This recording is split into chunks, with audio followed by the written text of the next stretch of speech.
तो अब तक आपने देखा लोकी ने थॉर को बचाया, लोकी ने डार्सी के घर पे लेडी सिफ को प्रपोज किया, लेडी सिफ ने मना किया, थॉर का मिरर हेला ने तोड़ा, थॉर और जेन ने संभोग किया, सपने में ओडिन आया और बोला कि तुम गॉड ऑफ हैमर नहीं हो, तुम गॉड ऑफ थंडर हो। थॉर उठ के पहुंचा छत पे और अपने बकरों पे सवार होकर कहीं चला गया। अब आगे तो कैसे हो सारे।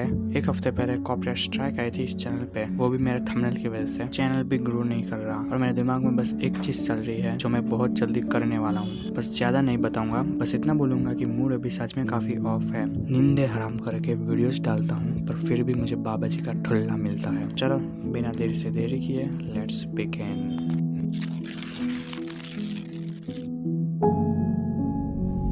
था 3 साल बाद का समय जहाँ पे थॉर जिसके बाल बड़े हो चुके हैं अगुरी टाइप के और उसके कपड़े फटे पड़े हैं, पर वो तब भी तपस्या कर रहा है इटर्निटी की। जी हाँ, इटर्निटी की। थॉर एकदम से अपनी आंखें खोलता और गुस्से में कहता कि 3 साल से मैं आपकी तपस्या कर रहा हूँ, आप मेरे सामने प्रकट क्यों नहीं हो रहे। मैं तुम्हारे बाप का नौकर नहीं हूँ। वहाँ पे मेरे दोस्तों को मेरी जरूरत है, आपको क्या चाहिए, अपनी आंखें भी नोच दूं। उसने वहाँ पे किसी पुराने तपस्या करने वाले की स्वॉर्ड लेके अपनी आंखें फोड़ दी। थॉर बोला कि इससे भी मन नहीं भरा तो ये लो। वो एक कपड़ा लेके एक पेड़ पे बांधता और खुदकुशी कर लेता और जैसे ही थॉर की आत्मा बाहर निकली वैसे ही वहाँ पे प्रकट हुए इटर्निटी और इटर्निटी ने वहाँ पे आके कहा, शाबाश, मैं प्रसन्न हुआ तुम्हारे बलिदान से। यहाँ पे कई लोग आए हैं पर किसी में भी तुम्हारे जितना जोश नहीं था। बोलो मेरे बच्चे क्या चाहिए तुम्हें। थॉर बोला कि मेरे अंदर ओडिन फोर्स मर चुकी है मेरे पापों की वजह से, उसको वापस से जिंदा कर दीजिए। इटर्निटी उसकी ओडिन फोर्स को जिंदा करती, उसकी आत्मा को सही सलामत उसके शरीर में वापस डालती। थॉर इटर्निटी को शुक्रिया बोलता, इटर्निटी बोलती जिसे तुम हराने जा रहे हो वो कोई छोटी बातचीत नहीं है, याद रखना इसे। थॉर वहाँ से चला जाता। थॉर आता अर्थ पे, उसको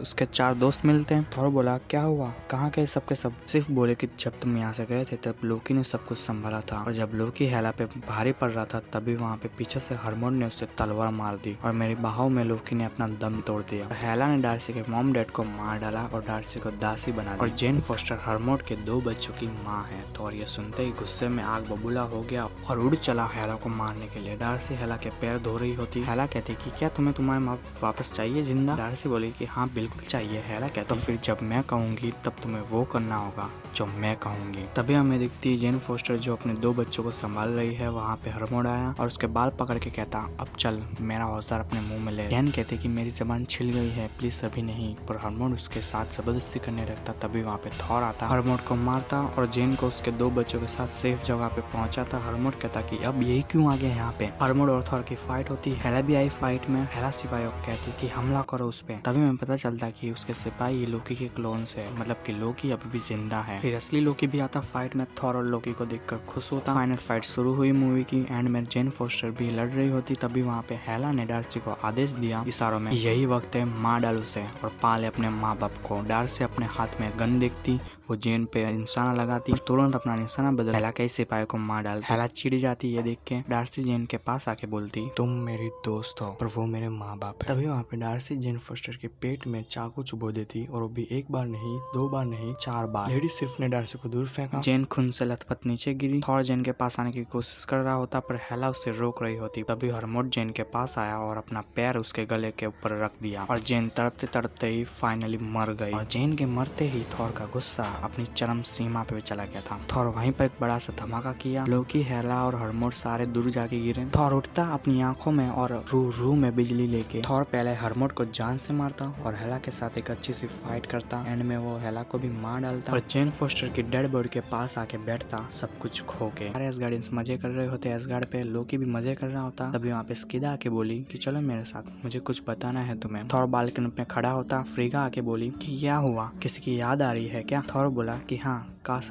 हमारे साथ यहाँ पे बाल्डर होता। फ्रीगा बोली कि हाँ, पर किसी और की भी याद आ रही थी, है ना। थॉर कहता हाँ थी, एक हुस्न परी। फ्रीगा बोली ओ हुस्न परी, काफी चाहते हो गए ना उसे। थॉर कहता कि हाँ। फ्रीगा कहती कि काश हम उससे मिल पाते, पर मेरे बच्चे चल उठ, तुझे एक सरप्राइज देना है। थॉर को वो ले जाती राजगद्दी के पास। थॉर बोला पर माँ मैं अभी। फ्रीगा टोक कर बोली कि अभी छोड़ और यहाँ पे बैठ। वो लेकर आती थॉर का classic comic accurate helmet. Frigga उसे पहनाती और कहती थॉर ओडिन सन, अब आप इनलाइन रिम्स के राजा हो। थॉर के पास से कैमरा धीरे धीरे पीछे जाता और मूवी खत्म होती।